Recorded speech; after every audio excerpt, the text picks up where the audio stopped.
Boa noite, boa tarde ou bom dia. Me chamo Rafael Carvalho e nós temos aqui o professor Charles Vale. Nós somos professores do Instituto Federal do Ceará. Eu sou do campus Fortaleza, ele é do campus Aracati, né? Nós trabalhamos há algum tempo e nós temos uma pesquisa com resultados provisórios que nossa intenção é dividir esse resultado com vocês, né? O nome do nosso artigo chama O Sexto Estado, Iconologia, Errância e História da Arte. Eu vou tomar licença para ler o resumo com vocês. O presente artigo propõe uma análise cronológica da errância a partir de um recorte da história da arte que aduz, notadamente, do século XIX ao XXI. Tal análise busca evidenciar as reaparições da figura do andarilho de maneira transversal e anacrônica, tendo como inspiração os estudos de Aby Warburg e Jorge Gilberman, principalmente o uso da montagem imagética como estratégia epistêmica e autoral. Para tanto, tal figura é aqui remontada por meio de pranchas digitais elaboradas através de fontes imagéticas diversas, cinema, publicidade, sites. Propomos refazer uma analítica dessa figura na contemporaneidade, definido pelo filósofo Peter Sloterdijk como espumas, conceituando uma espécie de alternativa frente ao suposto esgotamento dos itinerários errantes. Tal alternativa chamamos aqui de sexto estado. Passo a palavra ao professor Charles. Agradeço, Rafael, aí pela introdução. Eu vou comentar um pouco da primeira sessão e a segunda. A primeira se chama Rastros Anacrônicos. Nela a gente faz um breve apanhado histórico do que seria essa figura e a pregnância dela, né, em várias temporalidades e geografias do mundo.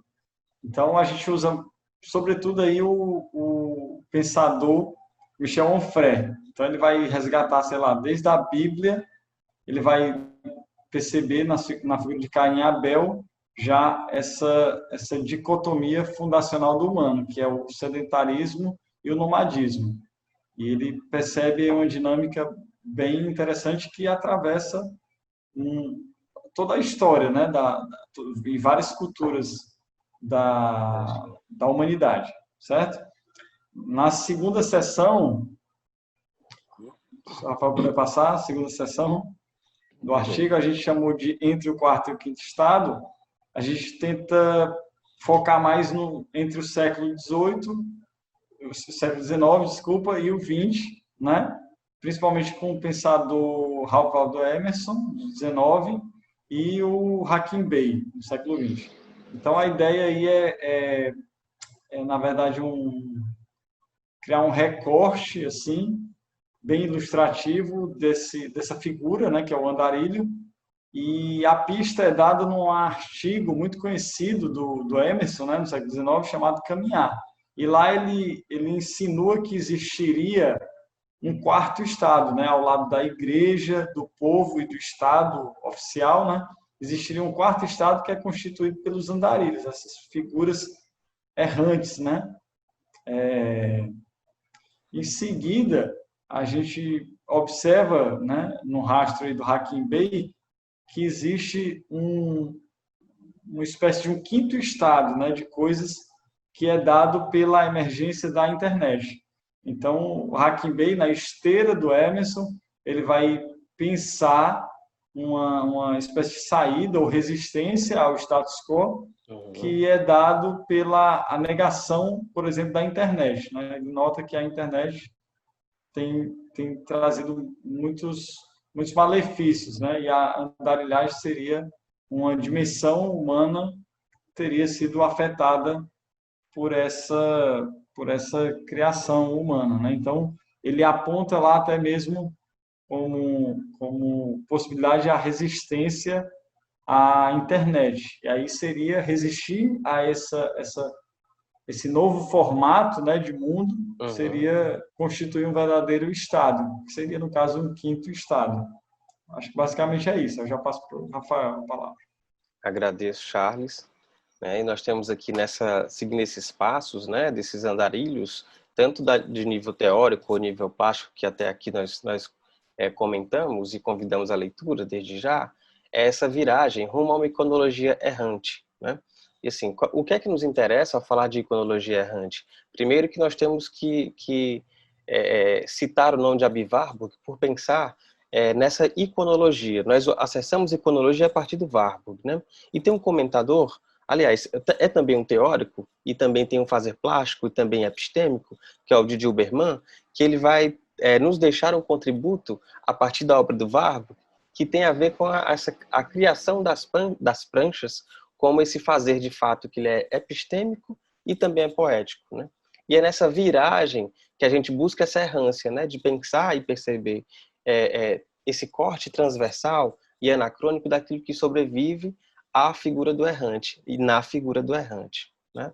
E nós temos algumas imagens. A primeira delas é essa que o Charles, né, pode comentar para a gente. Charles, por gentileza. Rapidamente, se trata assim, talvez a figura mais icônica, né, dessa figura do andarilho, né? Então, o Caspar David Friedrich, lá pintor alemão do romantismo, né, expoente do romantismo, ele plasmou aí todo esse ideário nômade, né, nessa figura. É uma figura totalmente conectada aí com a paisagem, né? Enfim, é uma imagem bastante sublime, né? E a gente poderia dizer que até aí, até os 19, a gente ainda acessava esse tipo de experiência. A partir do 20, com a emergência das mídias, etc., a gente vai ver uma ruptura, que é o que o Rafael vai se debruçar a partir das pranchas, né, agora. Sim, sim. Então, já que usar o termo que você colocou, né, essa conexão, né, essa relação do homem conectado com a natureza, o homem e a mulher, nós, né, humanos conectados à natureza de uma experiência, ela passa a ser de outra natureza. Aliás, nós temos um outro tipo de experiência, né? E essas imagens que a gente brinca aqui com um filósofo, Peter Sloterdijk, que vai pensar essas imagens espuma, que é aquilo que é o sintoma de um mundo espumizado. A gente vai falar disso depois.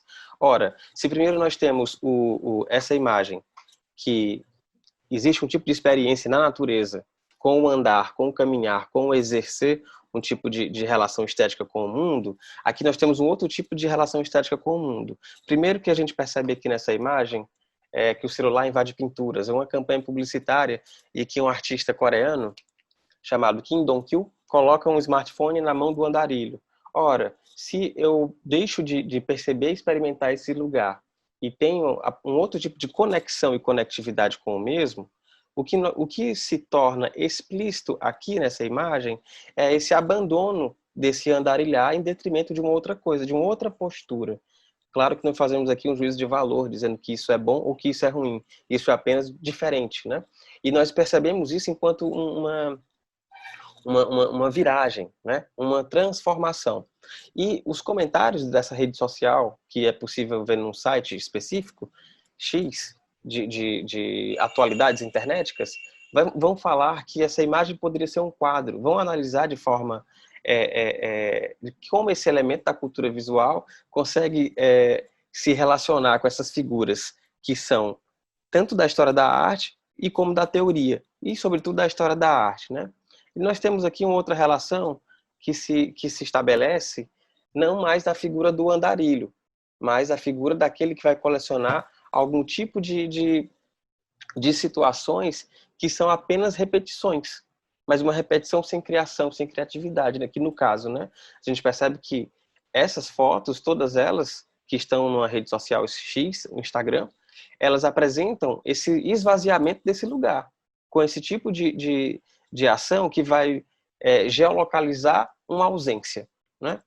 E um outro tipo de imagem espuma que a gente coloca aqui, apresenta esse vídeo com vocês, é essa relação, essas plataformas, essas telas múltiplas, né? Que bem ou mal, elas se apresentam dessa maneira, né? Que temos uma virtualização de tudo, seja um encontro numa aula, ou seja ainda uma festa, ou seja ainda, enfim, encontros de família, né?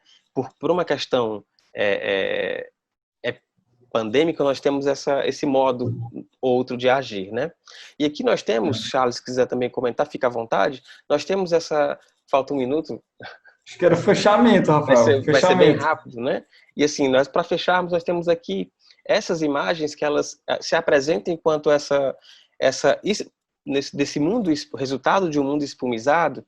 Nós propomos aqui enquanto, de fato, uma viragem, é uma relação que a gente, além de perceber os sintomas, por exemplo, nessa prancha nós vemos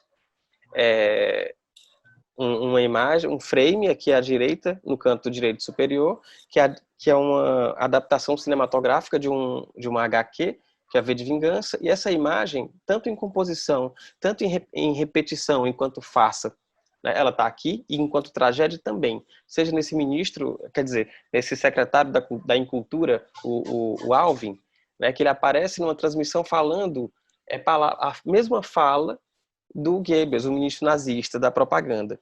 E nós temos aqui esse elemento que ele se perde, tanto a nível teórico, a nível prático, a nível plástico.